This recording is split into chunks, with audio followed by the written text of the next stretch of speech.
নমস্কার। আজকে গেছিলাম রক্ষাকালী মায়ের পুজোতে আমাদের গ্রামে।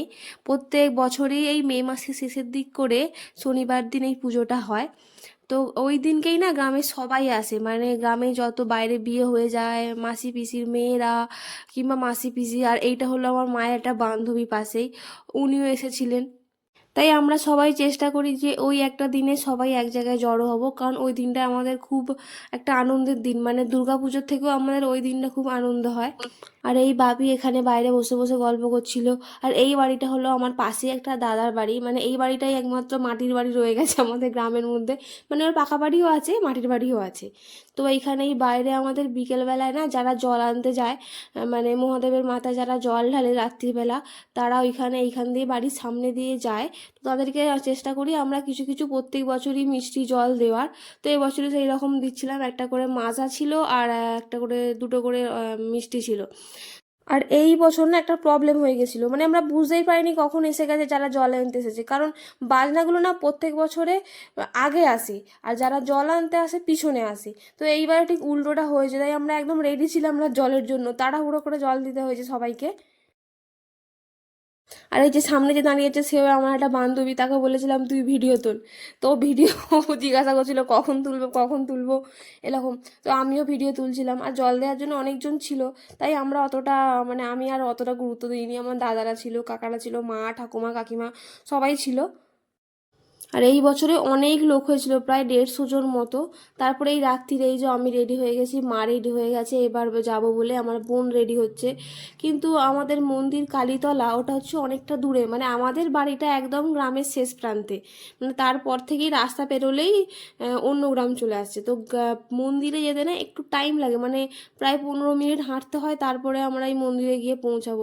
তো ফাইনালি মন্দিরে পৌঁছে গেছি। আর ওই দিন ছিল প্রচণ্ড গরম বাবা, আর এই যে আমাদের মা।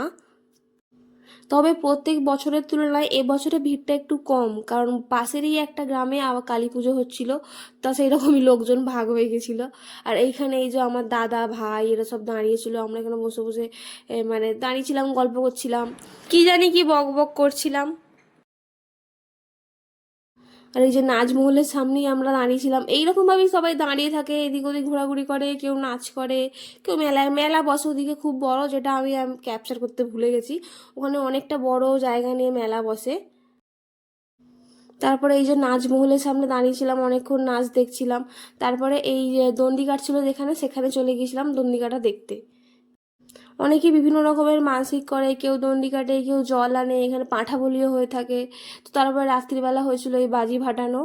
তারপরে এই বাজি ভাজি ফাটানো দেখে প্রায় রাত্রি 2টোর সময়, 2-2:30টার সময় বাড়ি চলে এসেছিলাম।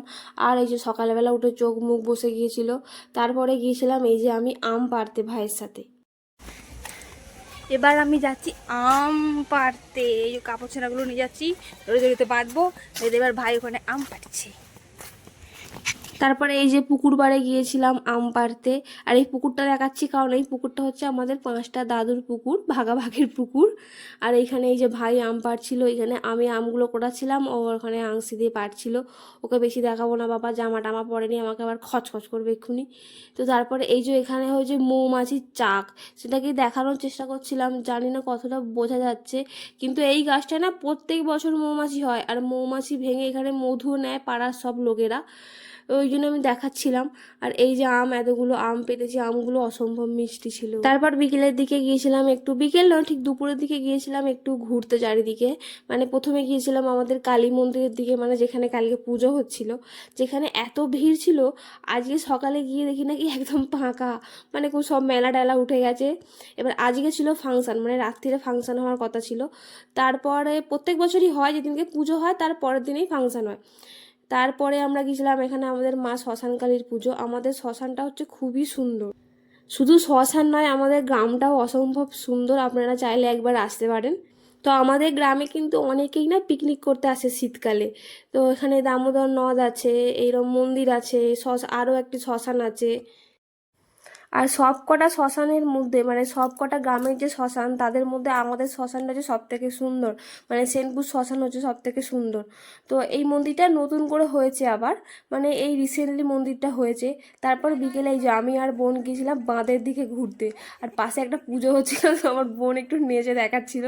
আর একটা হাসির জিনিস দেখুন, এখানে হচ্ছে আমার ভাই মানে মেজো কাকার ছেলে যার কথা বলেছিলাম খুব দুরন্ত, ওকে নিয়ে যায়নি বলে ও দূর থেকে না আমাদের জুতো দেখাচ্ছিল। তো আসার পরে এই যে আমাদের জুতো ছুঁড়ে মারলো। ব্যাস এইটুকুই, আজকের ভিডিওটা এখানেই শেষ করলাম। ভিডিওটি ভালো লাগলে একটা লাইক করে দেবেন আর চ্যানেলটিকে অবশ্যই সাবস্ক্রাইব করে দেবেন। চলুন টাটা।